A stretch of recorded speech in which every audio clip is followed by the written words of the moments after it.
Good evening, everyone. So good to see you all. I'm very excited about the lineup that we have. A lot of new poets joining us tonight, so that's always very exciting. LaVan, you are going to be brave and go first. Can you give us a little introduction? I am so honored to have you here tonight as a 13-year veteran.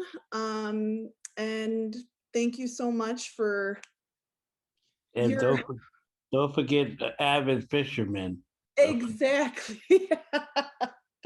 Well, welcome and tell us about yourself. Yes, my name is Larry.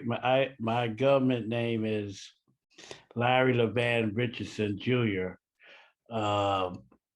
aka Lala, and aka LaVan Robinson, in honor of my parents, who my mom's name was Robinson, so I use her maiden name. And of course, LaVan is my middle name in honor of my father, who was Lawrence. So, 13-year veteran.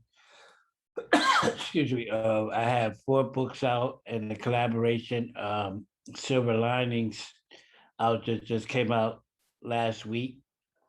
All available on Amazon and eKindle. I've been writing poetry for over 40 years, and I'm working on my 5th book. And then I'm working on, after that, I'm writing short stories and plays. So, um, you know, the pandemic is about to be over, so we'll be doing open mics um, physically, and that would be nice too. But this is nice too. So I hope that we can continue to keep both, you know, to reach more audiences. So I'm honored to be here and to share my poetry. So thank you. I had 3 poems. The first one is called Miracle. Miracles before our eyes happen each and every day. Some stimulates the spiritual, mental, and physical in the most powerful way. Your sensory aptitude will be heightened and greatly magnified.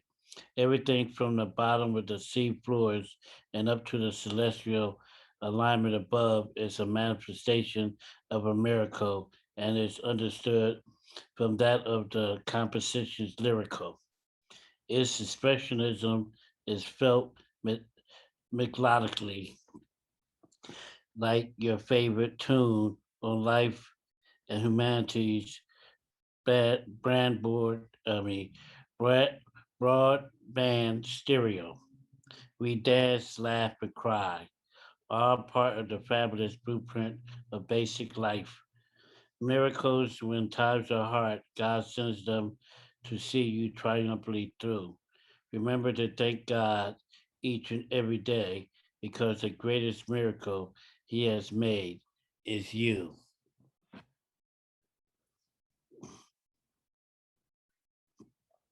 Um, Something imagery.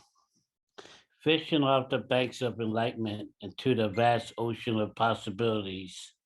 I am delighted to expand possibilities into reality. Thoughts of basicity, um, basic basicity manifests itself into visions of validity.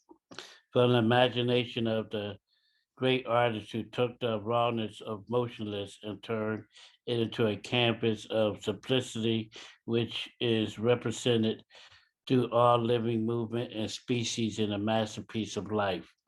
I, along with all inhabitants of humanity, is painted in his divine grace and powerful imagery of his beautiful and awesome unconscious. And the last but not least is, is a, We I'm can't gonna, see your face. Show us your oh beautiful yeah, face. here I am. Um, the last one is called Interpretation of Life.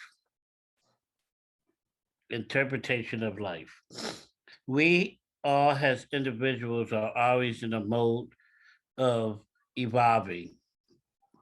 As we reach a state of unconsciousness, you begin to shed the carnal manifestation of the conscious boundaries of thought.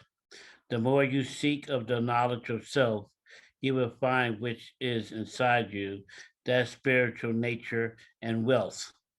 The journey of life as you continue to move forward, you'll be enlightened to a higher aspects of your intelligence. The worldly desires and pleasures are only temporary, but knowing of your true value is permanently your soul's salvation. While here on earth and on borrowed time, seek the intangible reward of wisdom, of the conscious understanding that will leave no mysteries unknown or behind. In this mystical essence and assistance, you will see a human being grow into fruition of the artist's interpretation of love. Thank you. In peace. Thank you so much, LaVan. I was sharing earlier before I started the recording that you wrote that poetry, that you didn't choose poetry, but poetry chose you. Yes. And I'm just so grateful that you continue to send me, your poems and your words of wisdom. I know it's a lot, but I just like sharing. Look, when I write, I just can't keep it in the book closed up. I gotta write off the press, hot off, my thoughts or however God brings it. I have to put it out there. So yeah, you may have enough for 4 or 5 books on your messenger, but take your time and go through them. Well, thank you again, and I know you have another reading to run to, but it's always good to see you. Yes, and I'm always happy to come back. So All righty. Good night. thank you. All righty. Well, up next, we have Rebecca Ramsden. Welcome. Can you tell us about yourself, please? Hi, I'm Rebecca, and I happen to live in the capital city here, St. Paul in Minnesota. And I'm really want to shout out for all the veterans and all the people that have served our country. And many people serve every day in a lot of ways. I started writing poetry later in my life. So I'm going to read you some of my work that, some of the earlier work and some of my COVID work that I've done. This poem is called Wheelbarrow, was published in The Talking Stick, which is a Minnesota journal. Wheelbarrow. Most of the time, it camps on 2 legs, waiting in the shed until duty calls. When my father lifts solid oak arms, pushing the load to fill wet depressions in the driveway. Once the haul is dumped, I climb inside, sit cross-legged, hands grip to slanted sides, bracing for a wild ride. Anticipation rises with all balance on one wheel. Flexible functionality pivots, sway left, lean right. I squeal with delight. Over the course of varied cargo, cinder block etchings, gravel scratches, and shovels full have sanded the metal bare. Back at the shed, we fluff brushes, mix paint. My Van Gogh strokes sweep wide, lacquer black gloss. Later, thin brush red opens petals abloom on outer walls. In 91 years, how many loads has he carried? Outworn the rusty ride, layers beyond shadows. Look around at the whole family, each one carried safely home to honor his day. And that's in memory of my father, who was a World War II naval pilot veteran. I might get misty about that. Okay, on with some newer work that I wrote during COVID, just this last year. Called this was published in Please See Me, which is a journal that features health-related issues and stories. I think you'd find it interesting. It's called Memory Care. Almost 60 years she has walked up the stairs with her husband. Hand in hand, they say a prayer before snuggling in for the night. Where is he now? She cannot understand why this strange room, metal bed for only one. Why seclusion, isolation? Masked people in paper gowns, colored gloves say her name, but they do not know her. The her when she was in command, family hostess of huge holiday dinner parties, when she cooked, sweat, and sang stories of Swiss heritage. These are not the eyes she knows. Her people are outside. Husband, 3 children, sister, brother, grandchildren, nieces, nephews, friends, all wait, separated in respective places. In what seems like one breath, the hospice nurse speaks. Positive tests, cardiac symptoms, comfort care, end of life. No, absolutely no one may enter or come inside. No one bedside. Some words are recognizable, yet assimilation lags in obscurity. For the family ritual, as once practiced, has gone extinct. Final days are now faced alone.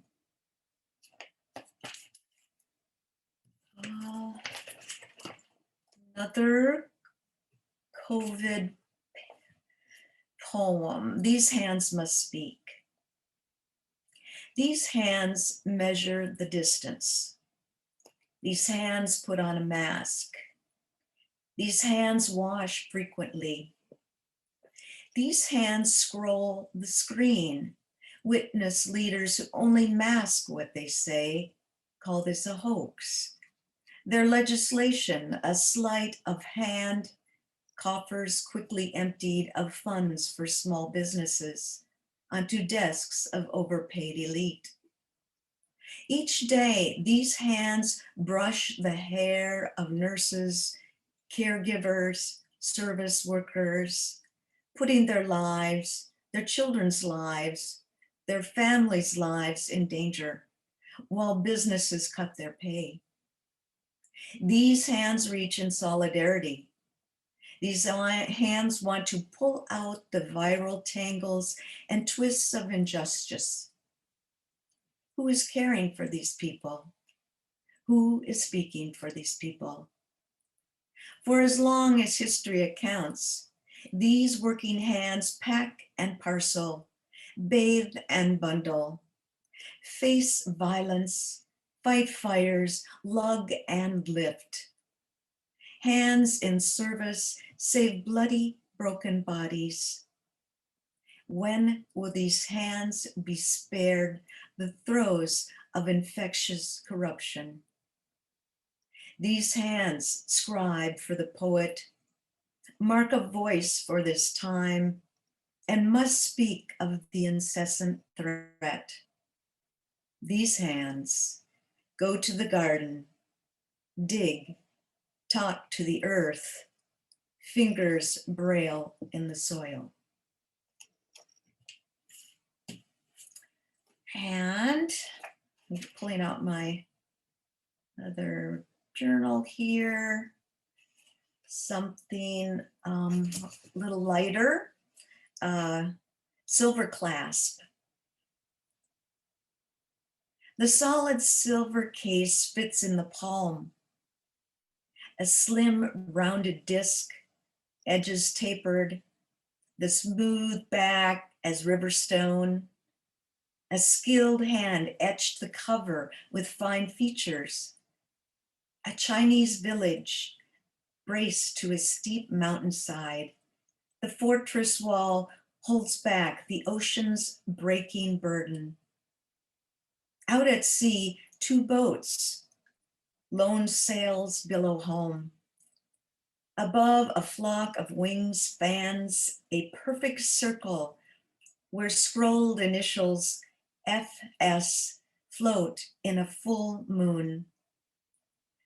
Inside the bottom half, frail silk rests, edges a bit frayed.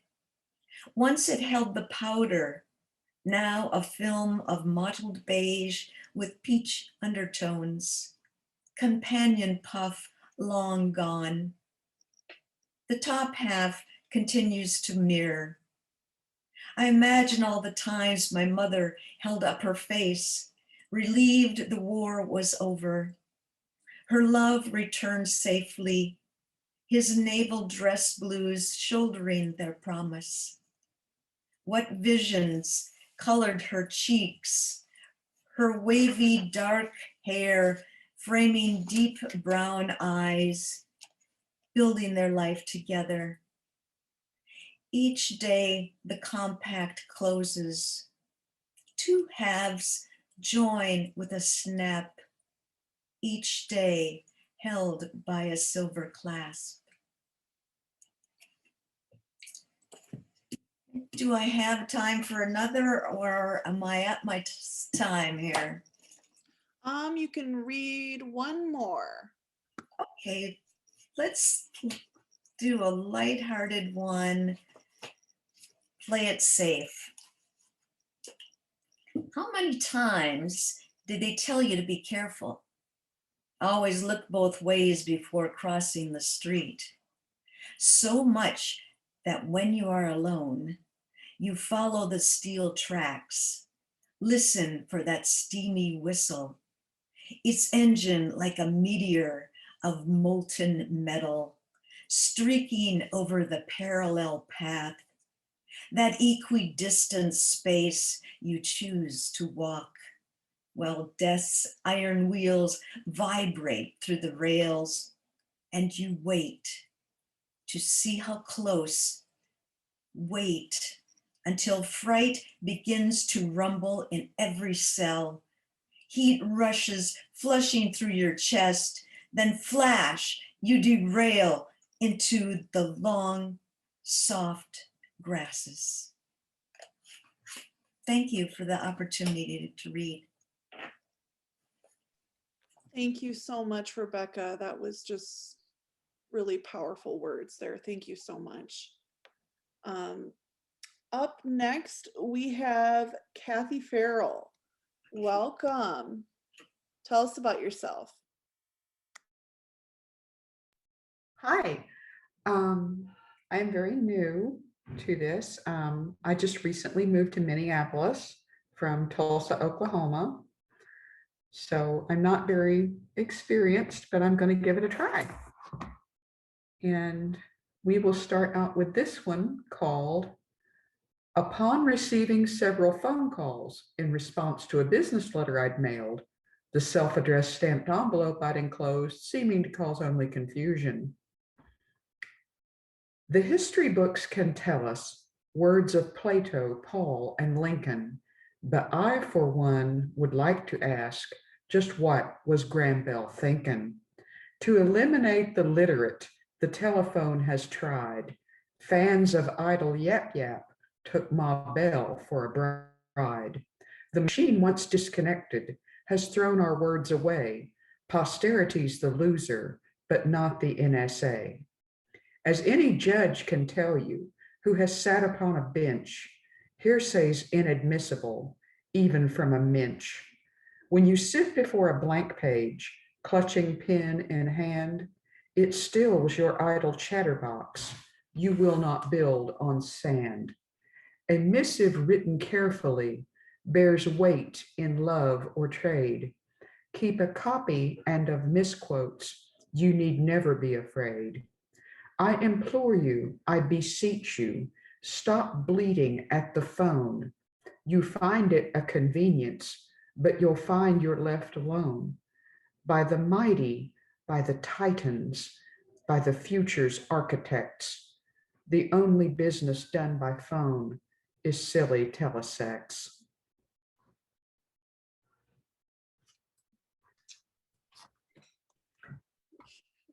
This second one, I saw a yard sale and they had this wonderful old antique trunk and they only wanted $5 and I snatched it right up. And inside the trunk was just a hoard of mint condition antique cooking pamphlets. And in each one, this woman had written her name, Ruth Swecker. So I wrote this, it's called Ode to Ruth Swecker, hoarder of cooking pamphlets. Who were you?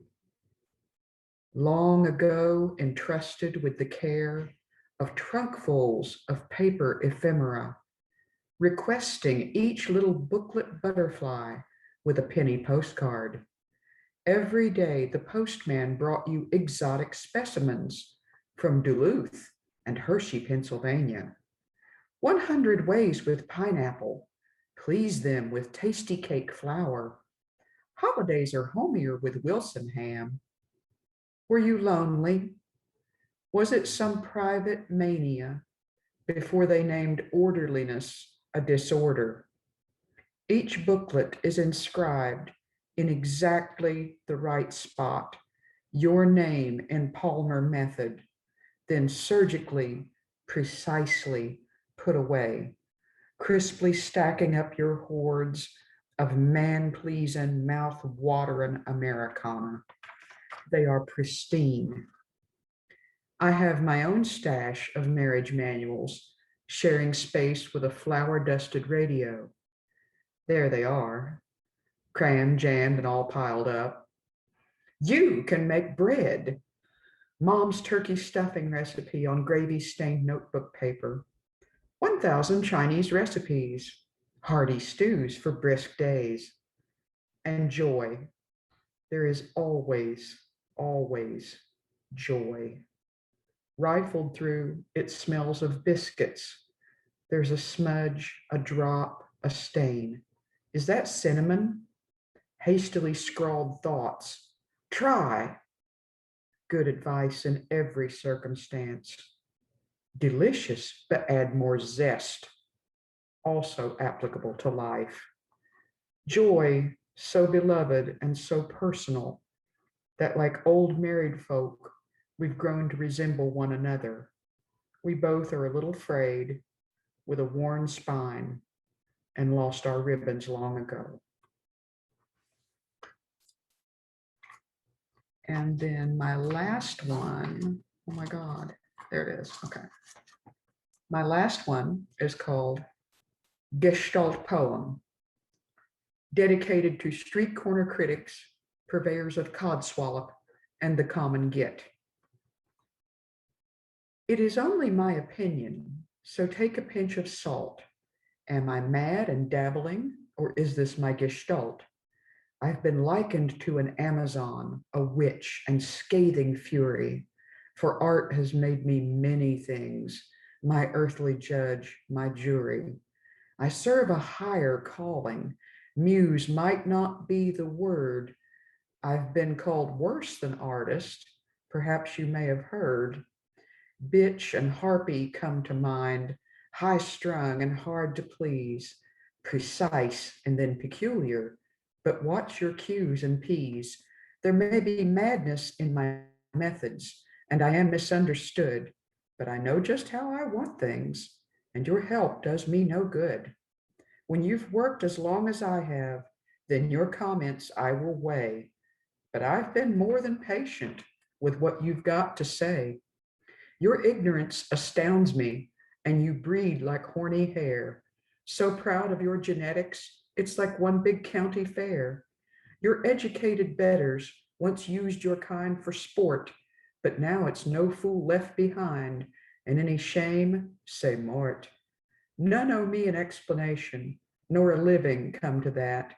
For my stubborn independence, I can only thank my cat. I believe in live and let live, that to each his own is wise. My fellows owe me freedom and the self-respect it buys. If you follow this clear logic, you're led only to conclude that you should mind your business. To do otherwise is rude. Thank you so much, Kathy. That was great. Thank you for the opportunity. This was my very first time. You did amazing. You did awesome. So thank you Thank so you. much for being here. And I hope to have you again. So I want to do it again. I have many, many more to read. good, good. All righty. Well, up next we have Wayne Farmer. Welcome. Tell us about yourself. Unmuting myself. Hi, I'm Wayne Farmer. I was born in San Diego and have lived a number of places, and now I'm retired in Winona and find it to be a very nice place to be. I've kind of written poetry for myself throughout my life, but started attending a poetry circle here in Winona and got encouragement from one of the poet laureates that Winona names from time to time. And so that's good. I'm getting, some nice encouragement and motivation to start writing and sharing. So it's nice that you're focusing on Memorial Day because, one of the poems I want to recite for you has to do with my father, who's a World War II veteran. I wrote this back in 2017, was asked to do it for a group meeting of the people who were in his infantry regiment. And here it is. Also with some relevance to COVID and all that. He was born in 1910 and was orphaned at age 8 when the Spanish flu came through his area in Nebraska. And so they had it back then and people survived and they keep on surviving, don't they? So here's what I told the group.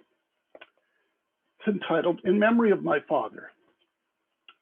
Soldiers of the 96th, we are your families. We are your wives, sons, daughters, grandchildren, great-grandchildren, and all those who bore your children or share your bloodlines.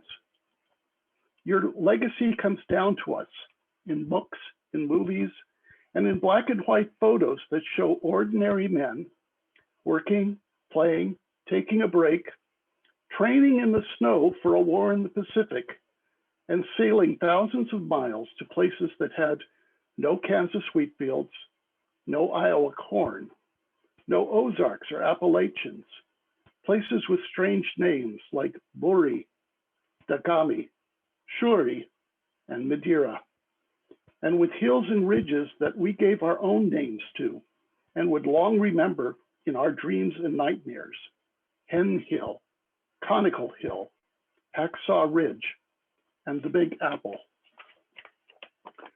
So many of you never returned, reaching your end in rifle fire, a hail of machine gun bullets, or an exploding shell.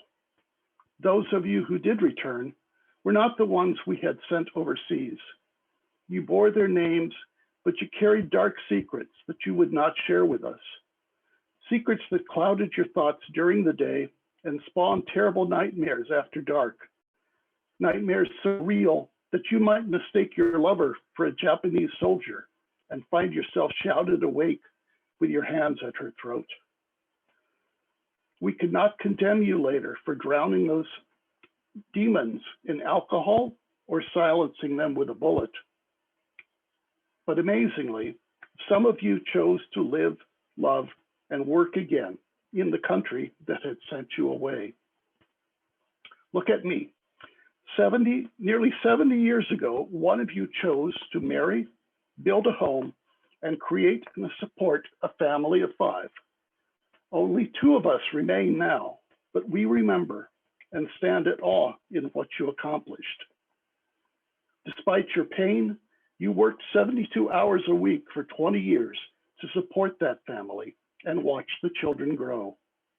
You stopped only when the oil company that sponsored you declared you too old to be of service to them.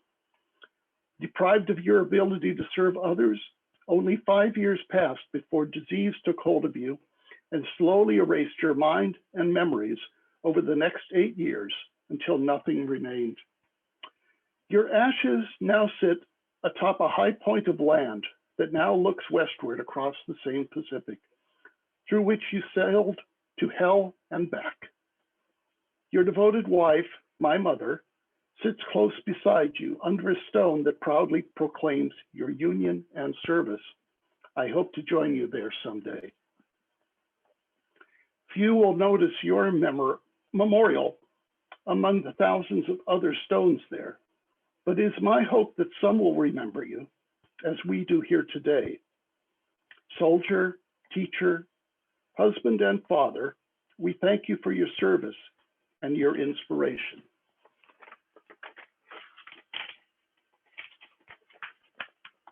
He's a good man and did some amazing things.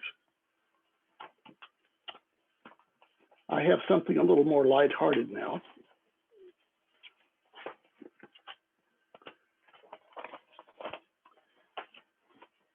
This tells the story of a little road trip I took that had an surprising incident and something that led me to see something I wouldn't have otherwise seen.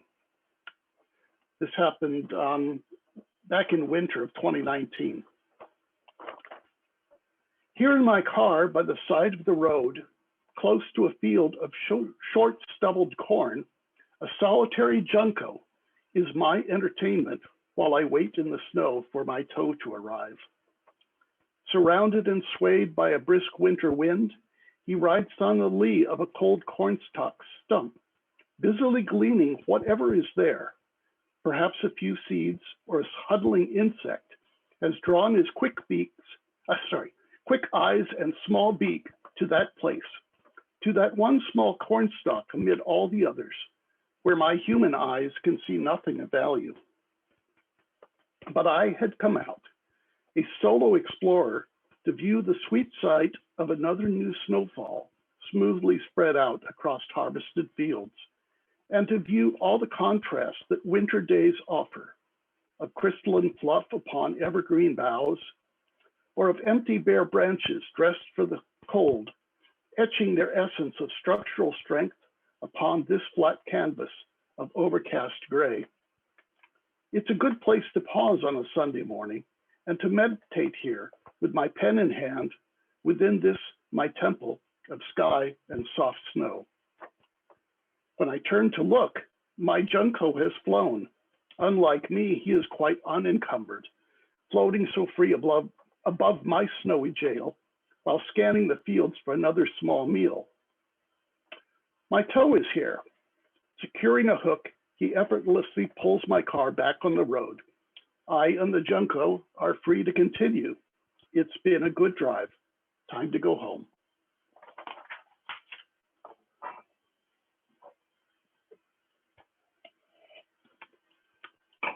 That's all. We can move on. Thank you so much, Wayne. I am just so grateful and glad that you were able to make it tonight and share those words with us this evening. So I hope to have you again because I want to hear more. All right, well, up next we have Haven Clark. Welcome. Tell us about yourself. Hello. Yeah, so I'm Haven. My pronouns are she, her, hers. I am a trans woman, and a survivor of some pretty horrific abuse. I have severe complex PTSD, and I've been confronting a lot of that in this past year. And a lot of my poetry is about that, but I decided to do some more lighthearted poems because that's sort of what I needed for today. So up first is, can a name be a poem?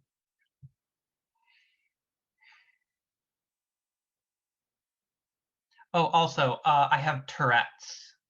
So if I'm like twitching and stuff, that's what it is.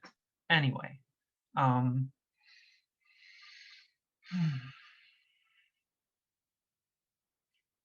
a name be a poem if only the poet has heard it?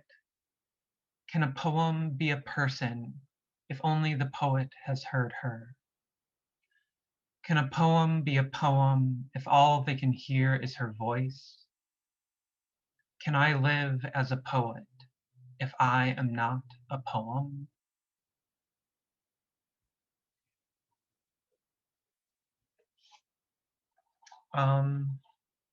Next is an ode to breath.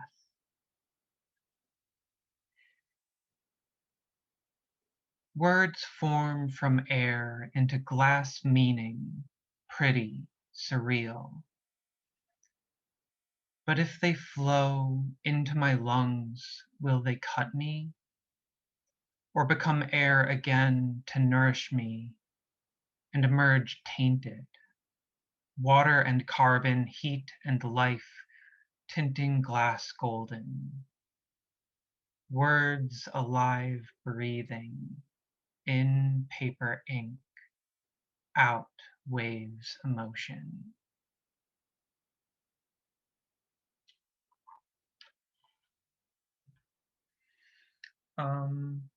Next is simply a day. I putter around in a lax sleep haze, spending another day, enjoying the sun and the new grass and a cold drink,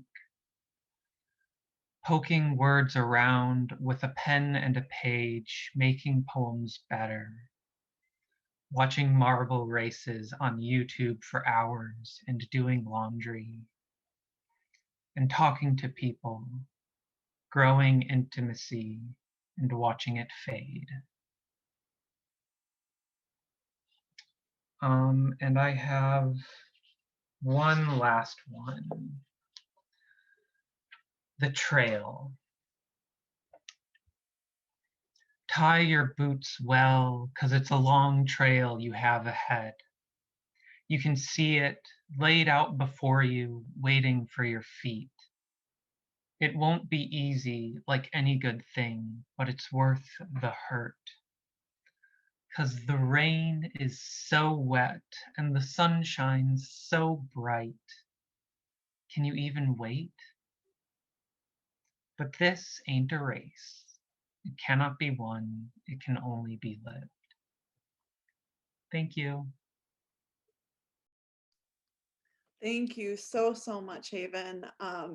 Just the power in your short, condensed poems is just incredible. So thank you so much for being here. And I hope to have you again as well. So thank you so much. Up next, we have J. Jones Cleveland. Welcome. Hi. Thank you so much for having me. Can you see me? Good. Okay. Hi. I write by the name James Jones Cleveland. I'm a Minnesota-born poet. I just started a website. It's really in its infancy, but jjonesclevelandpoetry.wordpress.com. If you're interested, and I'm just so happy to be sharing a stage, or a virtual stage, with so many prolific and talented people. So thank you for having me. The first one I'll read is about the disconnect between living in a post-industrial society and our inherent nature, if you will. Anyway, this one's called The Moon Over Burger King.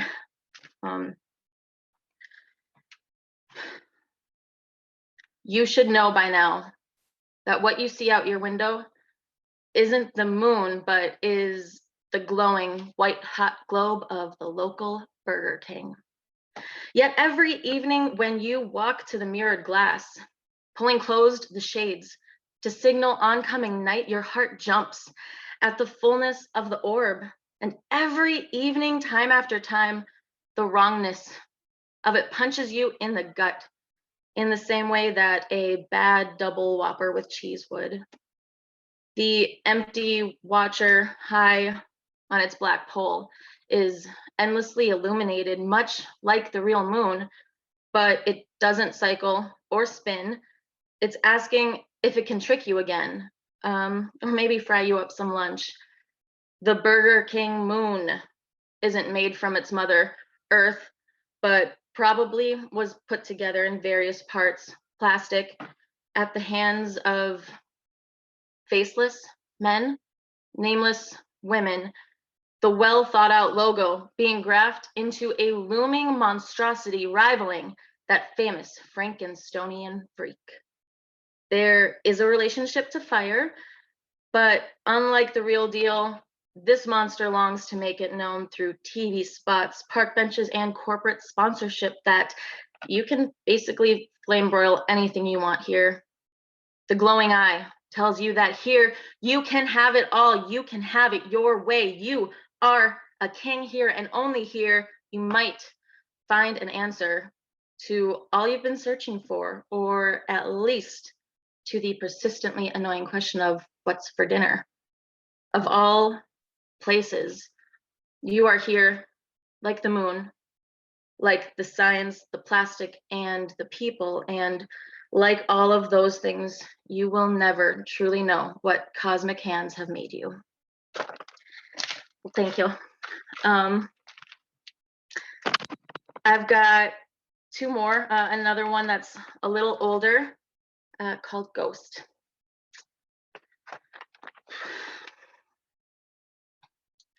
How cold you haunt me. How could you stand there so? Slippery, silvery visage, image of you, always wearing that same old plaid that looked so good. You lent me your own shirt, a talisman to see you through. Like a terrible tattoo, I'll never be rid of that old room. Crumpled bed, pushed against still walls. It lives in the fourth rib, under my oily heart. I can smell you through this poltergeist that manifests every spring. I was standing in the door to go. You said nothing. So why do you? How could you? How cold you haunt me so. So, old one, but always brings back that sweet, sweet pain. The last one I'll read, anyway, thank you again for having me. The last one I'll read is called More Weight, about gripping your teeth at night or grinding them, whatever. My jaw is a roller coaster, gripping the tracks. I've been locking it snug and suctioned. Must be something fundamental I'm lacking that makes me hold and hate my muzzle with such wrath. I try to stretch out these creaking hands while laying in bed or waking, even when I notice a crack between the creases, enamel tingling when the seam breaks to clear air and breathe, to unstick these fingers as I ask for more weight. Giles Corey never saw this coming. Ooh, boy. Fill my own mouth with stones and ask me if it's heavy enough yet. In sleep, breaking a sweat, can't recognize the ruse. The trick of it reaches in and pulls its nails bent right at the root of my salty mouth, crushing rock rolling at the ball of my neck. Outside the spells cast in my sleep, my sweet lucidity teeming. Tonight, in my dreams, I will see my own hands, and I will know that I am dreaming. And I will know that I am dreaming. and I will know that I am dreaming. Thank you.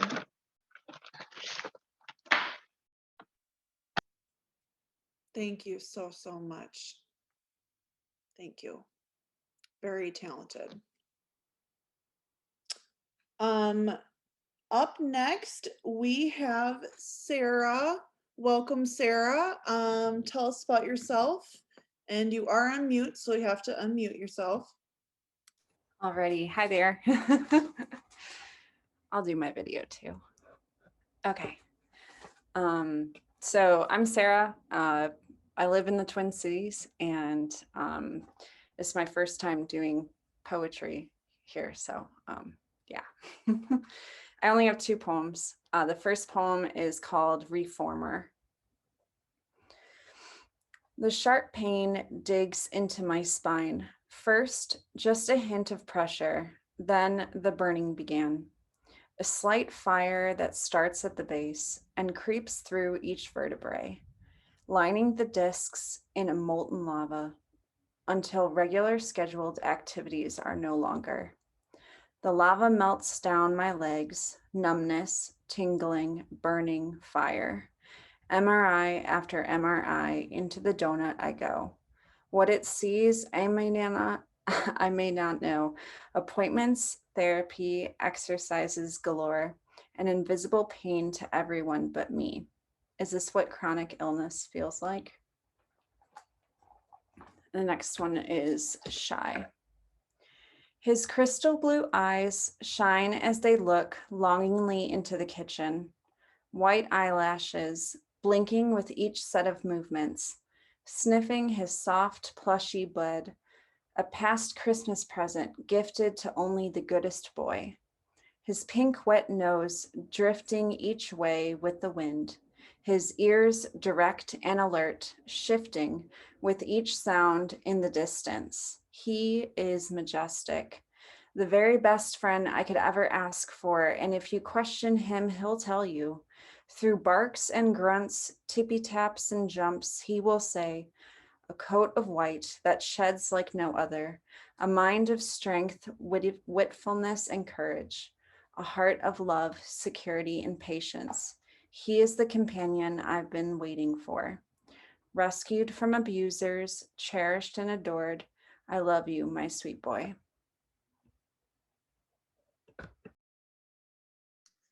Thank you so much, Sarah. Those were beautiful. Thank you also for putting on your video. I appreciate that.